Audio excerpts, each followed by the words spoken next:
आकाशवाणी मुंबई. रश्मी पाटकर प्रादेशिक बातम्या देत आहे. ठळक बातम्या. राज्यसभेच्या द्वैवार्षिक निवडणुकीसाठी भाजपाकडून ज्येष्ठ नेते विनोद तावडे यांना संधी. कर्जवसुलीत रिझर्व्ह बँकेच्या नियमांचं उल्लंघन करणाऱ्या संस्था किंवा सावकारांवर कारवाई करण्याचं मुख्यमंत्र्यांचं आश्वासन. राज्य परिवहन महामंडळाची शिवनेरी बस सेवा आता आणखी 8 मार्गांवर धावणार. पश्चिम आशियातल्या संघर्षग्रस्त भागातल्या भारतीय नागरिकांच्या मदतीसाठी परराष्ट्र मंत्रालयाचा नियंत्रण कक्ष स्थापन. आणि T20 क्रिकेट विश्वचषक स्पर्धेचा उपांत्य सामना आज कोलकात्यात दक्षिण आफ्रिका आणि न्यूझीलंडमध्ये रंगणार. राज्यसभेच्या द्वैवार्षिक निवडणुकीसाठी महाराष्ट्रातल्या जागांकरता भारतीय जनता पार्टीने 4 उमेदवारांची नावं जाहीर केली आहेत. केंद्रीय सामाजिक न्याय राज्यमंत्री रामदास आठवले, ज्येष्ठ नेते विनोद तावडे यांच्याखेरीज नागपूरच्या माजी महापौर माया इवनाते आणि राष्ट्रवादी काँग्रेसमधून भाजपात आलेले रामराव वडकुते या 2 नवीन चेहऱ्यांचा त्यात समावेश आहे. विरोधी पक्षांच्या महाविकास आघाडीने अद्याप उमेदवार जाहीर केलेले नाहीत. आज ही नावं जाहीर होतील, असं काँग्रेसचे नेते विजय वडेट्टीवार यांनी मुंबईत वार्ताहरांना सांगितलं.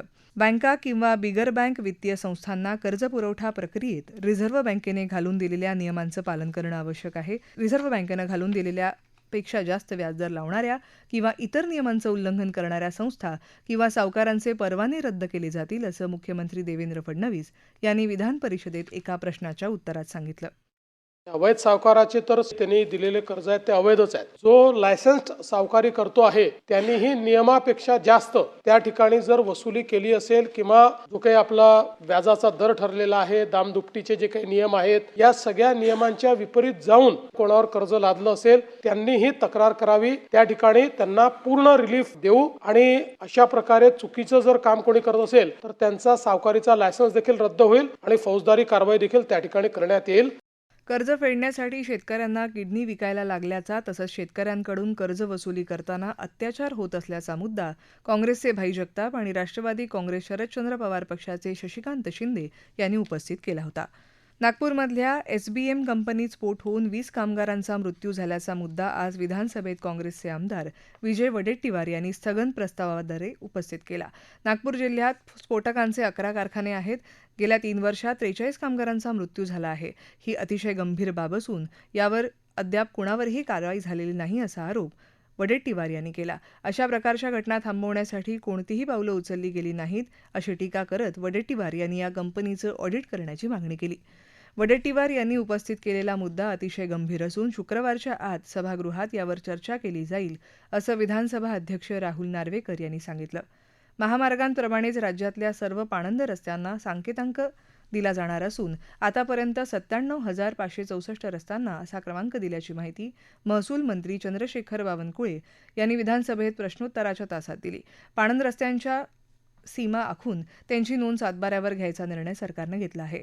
याची जबाबदारी ग्राम महसूल अधिकाऱ्याकडे सोपवली असल्याचं बावनकुळे यांनी सांगितलं. अतिक्रमण काढून ग्रामीण रस्ते, गाडी रस्ते यांचं सीमांकन करण्याचा निर्णय सरकारनं घेतला आहे, असंही ते म्हणाले. मुख्यमंत्री बळीराजा शेत पाणंद रस्त्याची माहिती देणारं संकेतस्थळ 31 मार्चच्या आधी तयार केलं जाणार असल्याचं त्यांनी सांगितलं. रणधीर सावरकर, श्वेता महाले यांनी याबाबतचा प्रश्न विचारला होता.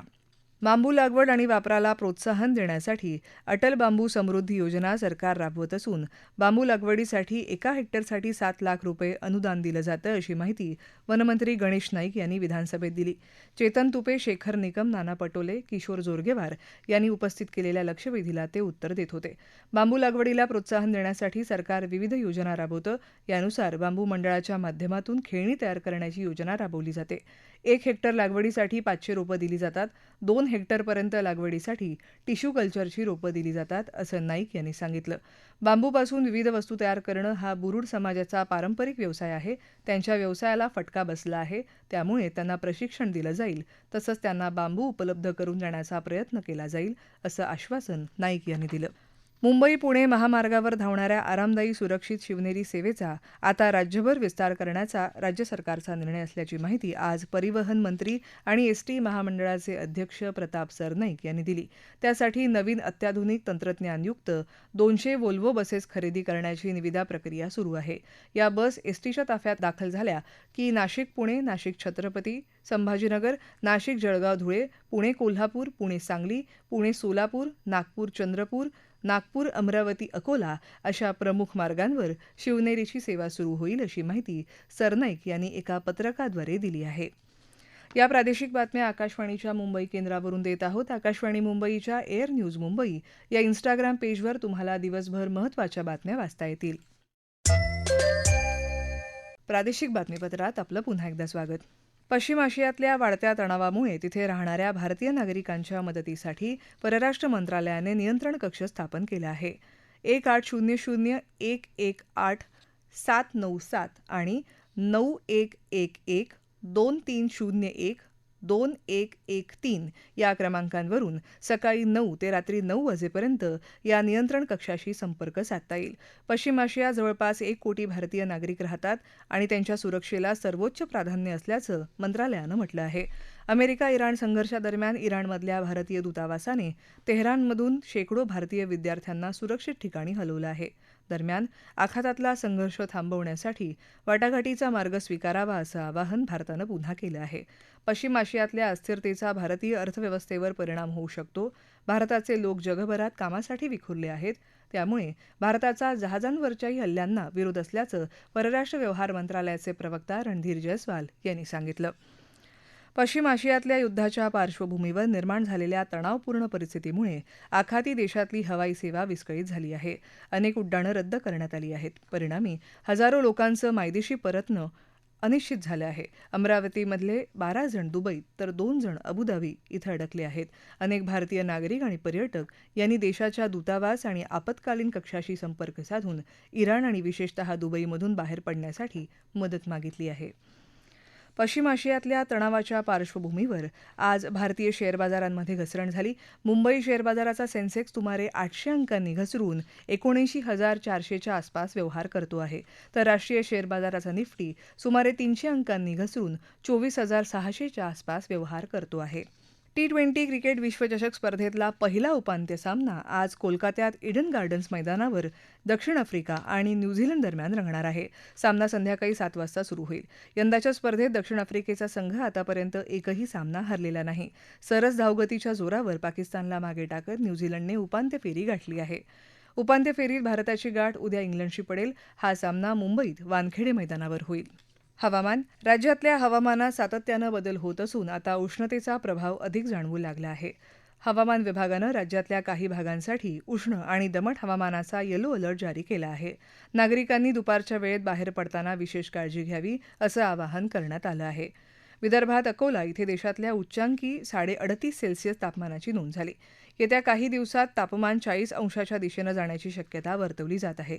त्यामुळे दुपारी 12 ते 4 या वेळेत शक्यतो घराबाहेर पडणं टाळावं असा सल्ला प्रशासनानं दिला आहे. मुंबईसह संपूर्ण कोकण पट्ट्यात उष्ण आणि दमट हवामानाचा प्रभाव वाढला आहे. पालघर, ठाणे, मुंबई, रायगड आणि रत्नागिरी जिल्ह्यात आर्द्रतेमुळे अस्वस्थता अधिक जाणवण्याची शक्यता आहे. तर राज्यातलं नीचांकी तापमान धुळ्यात 12.8 अंश सेल्सिअस होतं. राज्यात पालघर जिल्ह्यात मुंबई अहमदाबाद महामार्गावर एका टेम्पोला आग लागून 2 जण मृत्युमुखी पडले. काल रात्री 10:30च्या सुमाराला हा टेम्पो महामार्गावरून जात असताना त्याला अचानक आग लागली आणि वेगामुळे आगीच्या ज्वाळांनी संपूर्ण टेम्पोला वेढलं. टेम्पो चालकाचा जागीच होरपळून मृत्यू झाला. आगीतून सुटका करून घेण्यात यशस्वी झालेल्या मदतनीसाचा नंतर उपचारांदरम्यान मृत्यू झाला. पोलिसांनी अपघाती मृत्यूची नोंद केली असून आगीच्या कारणांचा शोध सुरू आहे असं पोलिसांनी सांगितलं. ठळक बातम्या पुन्हा एकदा. राज्यसभेच्या द्वैवार्षिक निवडणुकीसाठी भाजपाकडून ज्येष्ठ नेते विनोद तावडे यांना संधी.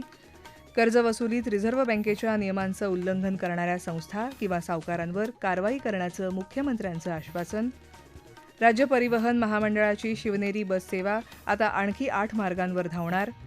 पश्चिम आशियातल्या संघर्षग्रस्त भागातल्या भारतीय नागरिकांच्या मदतीसाठी परराष्ट्र मंत्रालयाचा नियंत्रण कक्ष स्थापन.